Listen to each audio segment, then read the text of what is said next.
Legal, isso é a tecnologia. E como é que os caras do Bitcoin aplicaram isso? Ou da cryptocurrency em geral?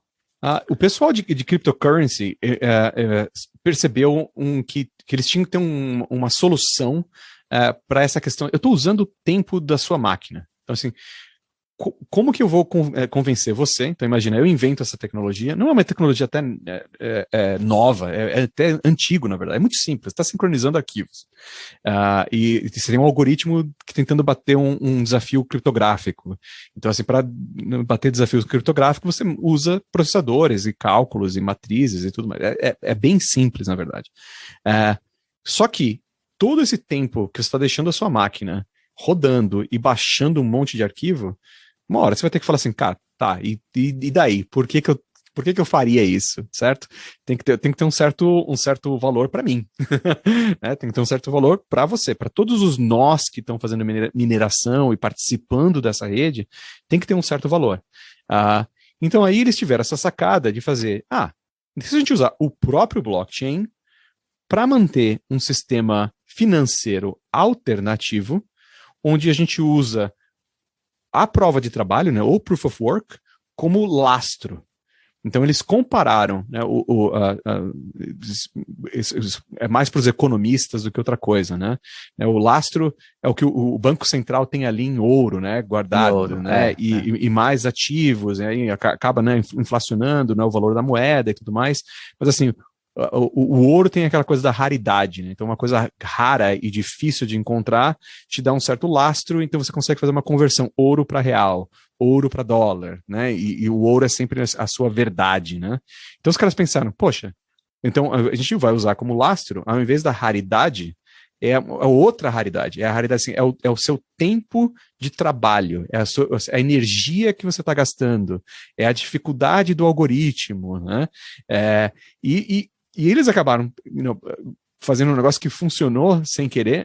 Perdão, antes de eu falar dessa coisa da raridade, eu faço esse lastro e aí eu te premio, né, se você está rodando um nó e gerando novos blocos, né, fazendo a mineração, cada vez que você gera um bloco bem sucedido, eu te dou um pouquinho desse dinheiro virtual, né? Eu te dou uma certa transaçãozinha ali, falando o seguinte, olha, agora na sua conta, né, dentro do blockchain, eu falo assim, na sua conta tem ali 0,2 Ethereum ou 0,1 Bitcoin, ou o que quer que seja. E a pessoa que está investindo, aonde que ela entra nisso? O cara que comprou dinheiro, comprou Bitcoin com dinheiro real, o que ele tem a ver com isso? Aí entra um pouco nessa questão da raridade. Aliás, obrigado por ter perguntado por esse lado, porque a partir do momento que você começou a crer, né, que o real no Brasil tem valor, e o real no Brasil tem valor porque você consegue ir no mercado e comprar alguma coisa com real, certo? E tem valor porque o país existe, porque as leis existem, porque um banco central existe, né? Então tem todo um sistema de fé, né? A gente acredita na moeda. E quem é um pouco mais velho que está ouvindo a gente, e você e eu somos, né?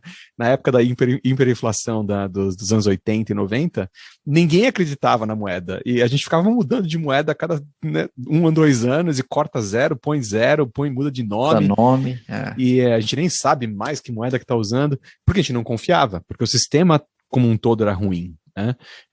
Então, o valor está na fé, né? O valor está na sua confiança de que aquele dinheiro vai existir. Imagina um sistema de rede aqui, né? Um network effect, né? Um efeito de rede, onde eu tenho um servidor rodando blockchain. Aí eu convenço você para fazer um servidor também. Você fala, cara, boa ideia.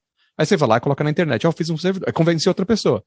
Vai virando um efeito. Quanto mais pessoas estão entrando e mais pessoas estão confiando, né? E imaginando que esse registro ali que eles estão recebendo tem algum valor financeiro, mais elas vão confiar.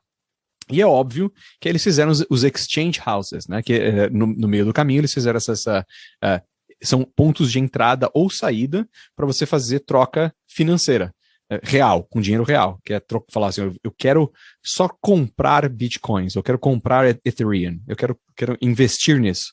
Então eu vou lá, coloco um certo dinheiro, coloco, sei lá, qualquer dinheiro que eu tenha, e eu recebo a cotação do dia, que é o valor que a gente está imaginando ou esperando que seja o valor daquela prova de trabalho que uma hora foi feita para gerar aquele registro. Que, não, na verdade, se parar para pensar, é a mesma coisa, né, do que o dinheiro real, só que a fé está em outro lugar. Né? Nossa fé está no governo, está nas instituições, né? Em geral, quando eu pego um dólar na mão, por que o dólar sempre foi um pouco mais valioso do que o real, né? Porque, pô, os Estados Unidos, né? O dólar às vezes até é usado como lastro, na verdade, em alguns países que não tem ouro, né? O yuan, né, que é a moeda chinesa, às vezes é usada como lastro também, mais no Oriente. Então, assim, se eu confio que aquela transação vai me dar um valor financeiro e eu consigo pôr e tirar esse dinheiro, eu consigo começar a especular também. Então vira um jogo de troca de moedas, entendeu? Então eu posso colocar R$ 1.000 aqui, eu recebo 0,00001, sei lá, de um Bitcoin, e aí eu fico acompanhando, né, a oscilação do mercado. Amanhã estão imaginando que está valendo mais, então eu vou lá e faço o contrário, vendo. Do ponto de vista financeiro, que existia toda aquela questão, bom, não é uma moeda regulada, é uma moeda livre. Isso é uma besteira, porque a Bitcoin é uma empresa, não é? Que controla isso. Acho que não é uma empresa. E se os caras desligarem.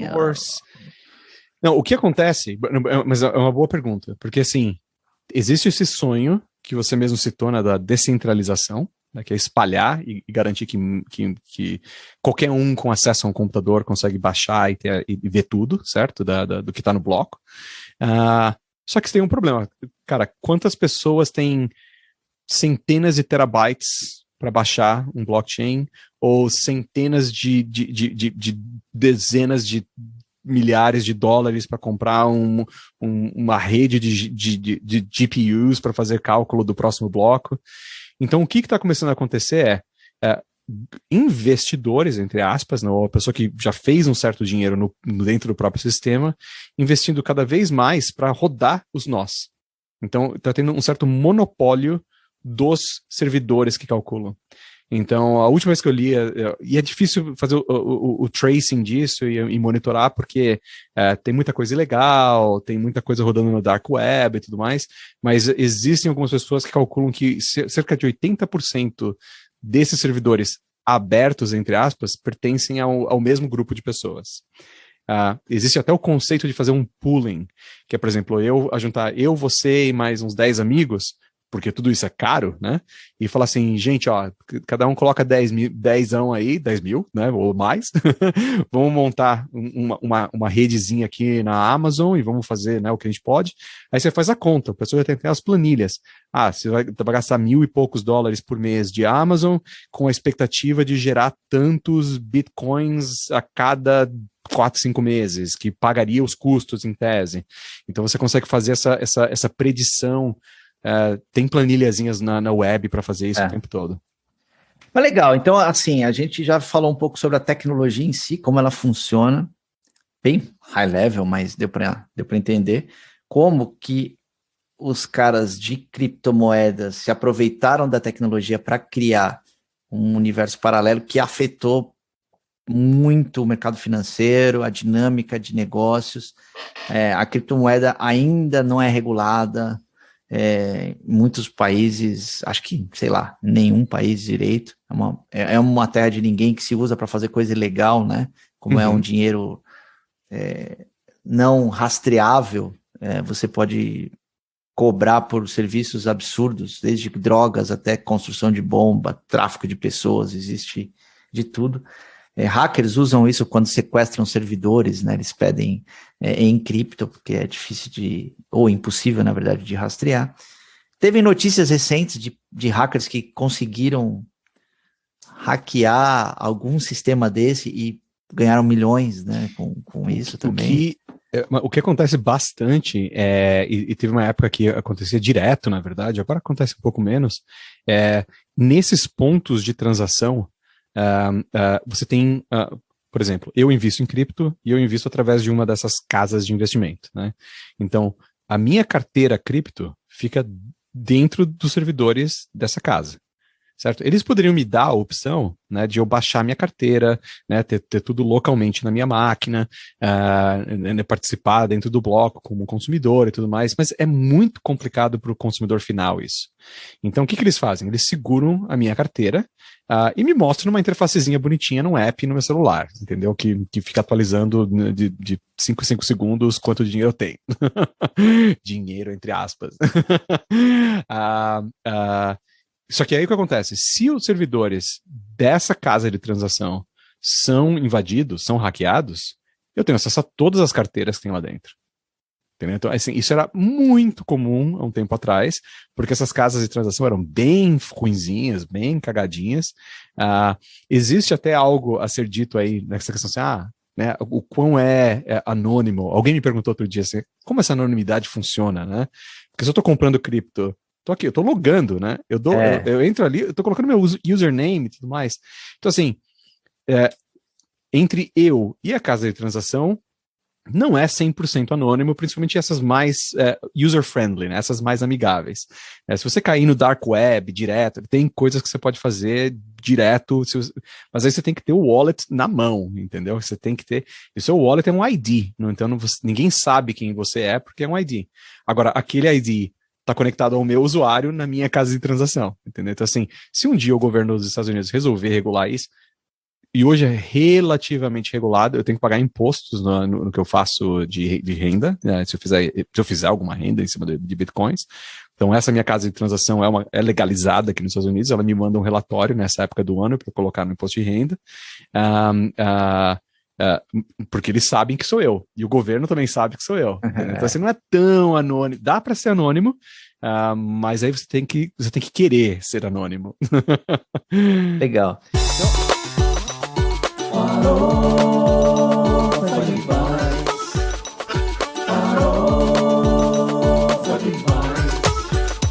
Com bacon.